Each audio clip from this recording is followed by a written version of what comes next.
everyone, today I'm back with another birth story. So a couple of weeks ago now I shared the story of my first son's birth. I will list that this side, I believe, up in the iCards. And so today I want to share with you the birth of my second child, and this was back in 2012. I've been kind of procrastinating in filming this birth story, and I mean, it was a great birth, very smooth. I just don't feel like there's anything exciting about it, which, believe me, I know that that's a good thing.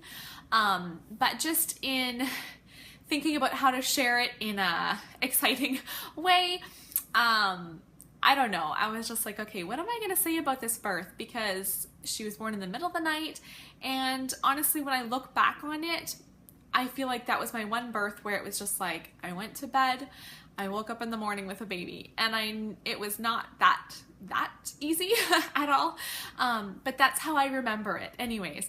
But I am gonna share with you exactly how her birth went.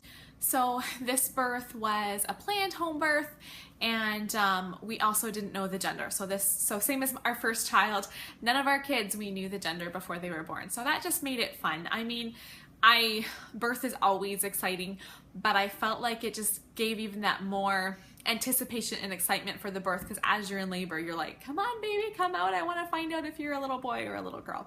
So at the time that Charity, who this birth story is about, at the time that she was born, our son Elijah had just turned 18 months, and I was due on January 31st, 2012. So by the time I was getting close to my due date, I was done being pregnant. Like, my pregnancy was very, very smooth. I was blessed with great smooth pregnancies, but I had low iron, and I just remember with both Elijah and Charity, I had to take iron pills, try to get my iron levels up near the end of pregnancy, and my iron levels were quite low that I had to take 2 iron pills every night, and I had to take them with the thing that they suggested was taking it with orange juice. And I just remember every night like taking those pills, which were not fun to take.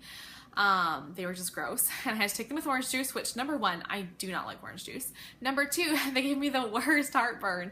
So I just remember going to bed every night just like still like tasting the pills in my mouth and having heartburn and having a hard time going to sleep. Anyways, I know that that's the least, like, you know, it's not a big deal compared to other pregnancy issues, but I just remember feeling like, okay, I'm ready just to have this baby now. I was due on a Tuesday, and the Monday, the day before her due date, I had booked another ultrasound because I was measuring small, and this was the exact same case with Elijah's pregnancy. I was measuring small. I had to go to the hospital and have an ultrasound. Sure enough, he was fine. He was just small. That's all that was wrong, which wasn't wrong. Anyway, so same thing happened with Charity. I was measuring small, and so they said, well, we should book you an ultrasound. And I was like, really? Because everything was fine last time, and just going to the hospital for an extra ultrasound was just kind of annoying. And so they're like, well, let's just book it the day before your due date so that maybe you'll have this baby early and not have to go for this ultrasound. And so I was really hoping to have the baby and not have to go for that ultrasound, because I just figured, I'm sure everything's fine. On the Sunday, which was January the 29th, so 2 days before my due date, we got home from church that evening.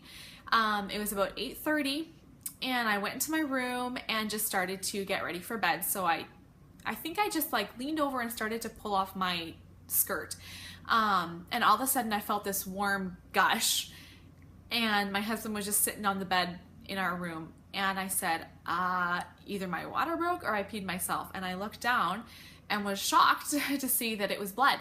My water had not broken. It was just, it looked like a lot of blood. It was kind of scary because my underwear, my nylons were soaked, pulled them off, like a little puddle on the floor. So of course I went right to the bathroom. I think I might have had a quick shower, just kind of got cleaned up, came out, got a pad on, and I was just like, whoa, that was a lot of blood. But I wasn't bleeding anymore after that, so that was good. We got our son to bed, And I just thought, I'm gonna call the midwife just to let her know what happened. Now that the bleeding had stopped, I figured, okay, everything's probably fine. But I called her just to let her know. And she said, it's the same midwife that I had with Elijah. I actually had the exact same midwife for all 4 of my births, which was awesome. I love her, and she was the best. But I called her and just said, and told her what had happened. And she said, okay, well, thanks for letting me know. It's as long as you're not bleeding anymore, it sounds like everything's fine. Labor could be about to happen. It could be a few days away. We don't know. That was that. I sat down on the couch with my husband and we just watched a show together. And I remember just sitting and watching it and just being very excited, like, this baby could come soon, but also feeling like, please, can I have a good night's sleep first? Elijah was born in the evening and it just worked so well. He was born, we went to bed and slept the whole night. And knowing how little sleep you get after birth, I felt like, okay, I would like to just start this birth off on the right foot and have a good night's sleep before going into labor. Anyways, didn't happen that way. So at 11 o'clock, I went to bed, laid there for a little while and just couldn't fall asleep. I think I was just busy thinking about maybe this baby coming soon. So 11:30, contractions started, and they were about 6 or 7 minutes apart, very mild to start with. But just knowing how fast my first labor was, I was like, okay, just like laying there and watching the clock. Every 6 or 7 minutes I had a contraction, which was different because with my first birth, if you remember, my contractions were right off the bat every 3 minutes apart. So I thought, okay, maybe this will take a little longer.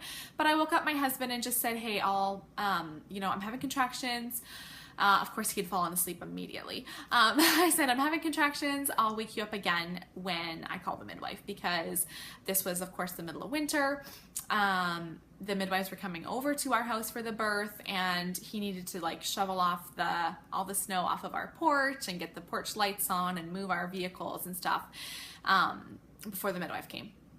And so he, of course, said, okay, call me when you call the midwife, and rolled over and went right back to sleep.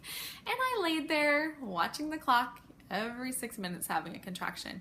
And it's just, I was just so excited it was hard to sleep. And I think I may have dozed off a little bit, but pretty much I just laid there watching the clock. So by 1:30 in the morning, 2 hours later, my contractions were getting a bit stronger, a bit more painful, and they were about 2 or 3 minutes apart. And so I called my midwife at that point and just told her what was happening. And she said, okay, she said, well, you sound like you've still got a ways to go, so call me when it gets a bit more intense. And I was like, what? Really? Because she was the one that all through my labor, or all through my pregnancy, and especially near the end, was like, make sure you call me as soon as you're in labor and I'm going to come right over, because otherwise I'm going to miss the birth. And like, she was just always like, make sure you call me early, because of how my last labor went, where when she first saw me, I was fully dilated. So at first I was like, what, really? But I was like, okay, you're the one who wanted me to call early. And so she said, call me when it gets more intense. So I think at about 2:30, I called her again and said, okay, it is getting more intense now. And the contractions are lasting for longer and are closer together. And so she said, okay, let me call the student midwife. She's about half an hour away and we'll come over at that point. And I was like, okay, you better come. Anyway, so then I was just like laying in bed. I laid in bed through the entire labor, and my son was sleeping. We had friends just around the block, and we thought if we have to go to the hospital at all, we can just quickly call them and they can come get Elijah. We weren't worried about having a babysitter for him through the night, because we figured he would just sleep through it, and he did, thankfully. So where was I? Okay, so my midwife said, yes, we're coming. So 3 o'clock she called again, and she said, okay, we're on our way, but there's just a bit of a snowstorm going on here, so we're coming. We'll be there at 3:30. Make sure you call us, tell your husband to call if you are having a lot of pressure. And I was like, okay, come quickly. I don't know, I just felt like, why did you take so long to come in the first place? I don't know if maybe she just, because it was during the night, she wanted to get as much sleep as she could before coming. I don't know. Anyways, and so that was at 3 o'clock. She said, we'll be there at 3:30. We're coming fast. And I just remember laying there through all the contractions. My husband was just kind of outside getting the snow shoveled and stuff, getting stuff ready. But he would check on me every few minutes, and I was just laying there, like my eyes glued on the clock, like just counting down the minutes till 3:30. Like, come on, get here, because it was getting a lot more intense, that's for sure. So 3:20, I said to my husband, okay, I'm feeling some pressure now, so could you just call her?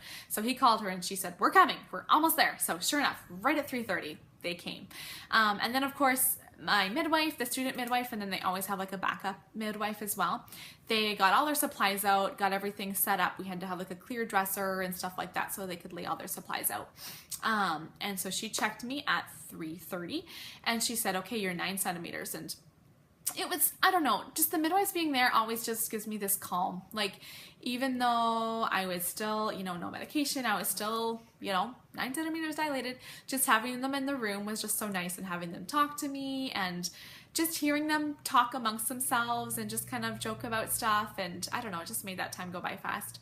Not that it was a long time anyways, because at 3:50, she checked me again. So she'd only been there for 20 minutes. She checked me again and I was 10 centimeters. And so my waters were still intact, and she said, do you want us to break them? Because if we break them, your contractions are gonna really intensify and this baby will be here.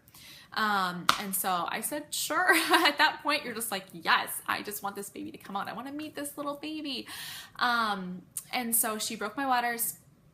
The pushing was so much different than my first child, of an hour and a half of pushing. And I'd heard it would be different, but it was still crazy to experience how different it was. So when my waters broke, my contractions were so intense. It was painful when she broke my water, and then the contractions were just like all of a sudden like on top of each other, like contraction and contraction. And anyways, I pushed 3 times. After my second push, I said, I don't want to do this anymore.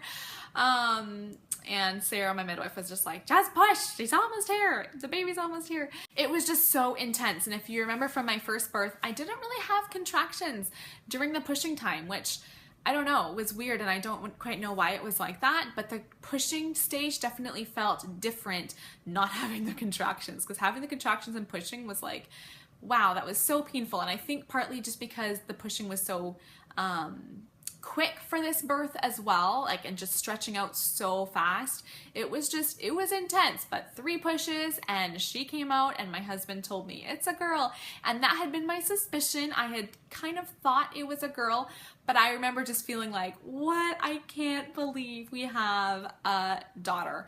And then I got the shot of oxytocin and got to get the placenta out, and I don't remember, I think it's because of fast labors, you need to get the oxytocin to get the placenta out, I think. Anyways, for my second, third, and fourth birth, I had the oxytocin shot to get the placenta out, but that came out just fine. I had a tear again. With Elijah, my tear had been straight, and so I had gotten some stitches, but they weren't bad at all. I guess this birth, my tear was more crooked, and so I remember being stitched up for about 30 minutes, and it was brutal. I'm like, honestly, the birth and like the pushing and stuff is nothing compared to the stitches. I don't know why. You're just so sore already just from pushing out the baby, and they obviously freeze you, but it's just like, yeah, the stitches is probably my least favorite part. But all was good, because at least I was getting to hold my baby during the stitches, and oh, she was so sweet, our little Charity Grace. She was 7 pounds, 1 ounce. I think I forgot to tell in Elijah's birth story how big he was, and he was 6 pounds, 15 ounces. So both of them were very close to the same size. And so then after getting my stitches done, I got up and showered, got back into our bed, and she latched and nursed right away, which was such a relief, because Elijah, we had a really rough go at breastfeeding for the first week, and so I was so relieved when Charity started breastfeeding instantly. I remember my midwife just going downstairs and just kind of talking downstairs in our living room while my husband and I and Charity were in our bed. And I think just because it was my second birth, because the first birth they had stayed right with me for a couple hours, but this birth they went downstairs, which was kind of nice, and we just got to chill out together in our bed.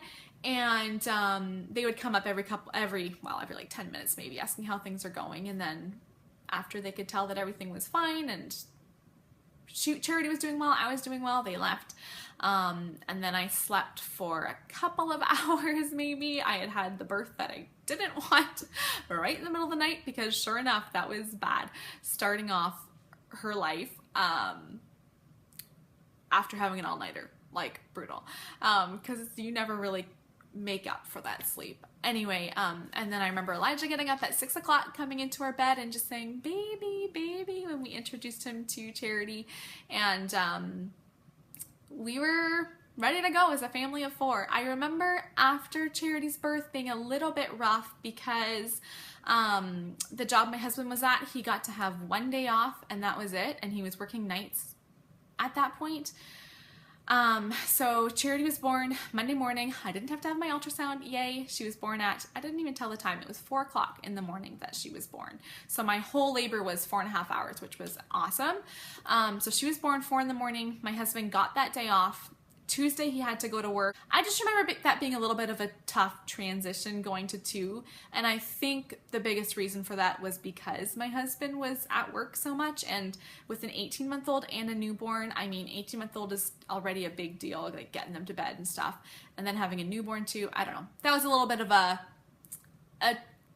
difficult transition. Having a baby is always a transition, but that especially. Anyways, I'm rambling on, but that is the birth story of our Charity Grace, who is now 5.5. So I hope you enjoyed this video. Give it a thumbs up if you did, and subscribe to my channel. I will be posting my 3rd and 4th birth stories in the coming weeks, in the next couple months probably. And I will see you in my next video. Thanks so much for sticking by and watching. Bye!